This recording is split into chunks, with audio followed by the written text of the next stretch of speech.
As the euro crisis still threatens the global economy, EU leaders are all set for a week of intense talks with debt-laden Greece, who recently requested a 2-year extension for their fiscal adjustment programme. Joining me to discuss this further is Mike Schussler, economist and director of economist.co.za. Hello, Mike. On Wednesday, EU Finance Minister Jean Claude Juncker will meet Greek Prime Minister Antonis Samaras to discuss Greece's request for a 2-year extension for the country's fiscal adjustment programme. What do you think we can expect from this meeting? I suspect that in most, we'll get some sort of compromise, and that will probably mean some form of extension to Greece. But I don't think it's over yet. I think Greece won't maybe get the full 2-year extension that they want. And probably a little late in the year or early next year, you'll probably find Greece wanting another extension, because Greece essentially has a problem now, is that they're not growing. And because they're not growing, they're not getting the income. And because the state is not getting the income, they're not able to meet debt requirements that they need to do. And the cutbacks are certainly harming the Greece economy. And what are the chances of Greece exiting the euro? Do you think other EU countries may exit too? I think in the medium term, the chances are probably quite good that Greece will exit the euro. I think it's becoming more and more clear that there will be a sort of realignment of euro countries. There may, in fact, be a euro 1 and a euro 2 group, if I can call it that. And I suspect that the first country to exit will be Greece, but I don't think it will be the last to exit. I don't know when they will be exiting either, but I would suspect that within the next year we will see some form of exit or something prepared in Europe where we will see a 2-tier euro, because quite frankly it's very, very difficult to see how other countries are going to be able to remain in the euro with them only being able to physically reduce the costs and not have something like their own currency, which then depreciates and also makes things maybe more expensive, but at the same time gives them, the whole economy, a chance to sell its products at a lesser price to the rest of the world. And I think that devaluation that is needed for some of the southern European or Mediterranean European countries, plus maybe Ireland, is what we can expect, that there may be a period where we have a 2-tier euro, or where we have countries that go back to their old currency and they devalue from there. They devalue by, say, 20% or so. Essentially, German and other northern European banks are going to have to take a second haircut on the debt that they have with these other countries. And can you tell me, Mike, why do you think EU officials are taking so long to bring in concrete action to resolve the EU crisis, which still hangs in the balance?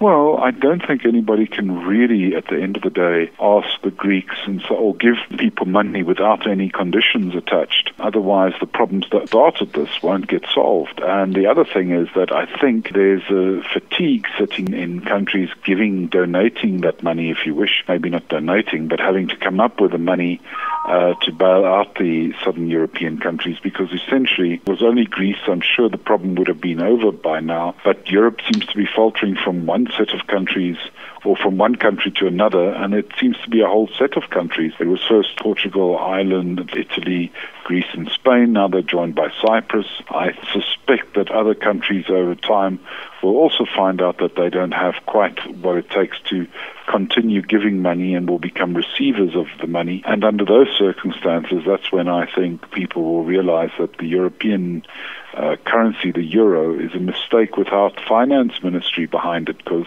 I don't think it can only be backed by a central bank. And that finance ministry, by just the measure of what a finance, would have to have conditions anyway. So I don't think an unconditional situation is actually applicable here at all. I think what we need to do, or what the world needs to do, is find a way for these countries to live within the EU, but outside of the Eurozone, or the current makeup of the Eurozone. And there are still going to have to be conditions that they adhere to, even if they do leave the euro. Spain are calling for unlimited ECB support after their 10-year bonds surged last week, but Angela Merkel is only offering conditional support to help reduce the borrowing costs of EU countries laden with debt. Why do you think unconditional support isn't on the table? No, I don't think anybody can have unlimited bond buying services. There's no way that a country, any country in the world, can just carry on making debt unconditionally and so on, because eventually the markets won't believe you if you're the United States, where you print your own money. And in a case like Europe, where you're relying on others to pay for it, eventually the people that are paying for it will say to you, well, I don't think that's a very good idea, because what about when I get old?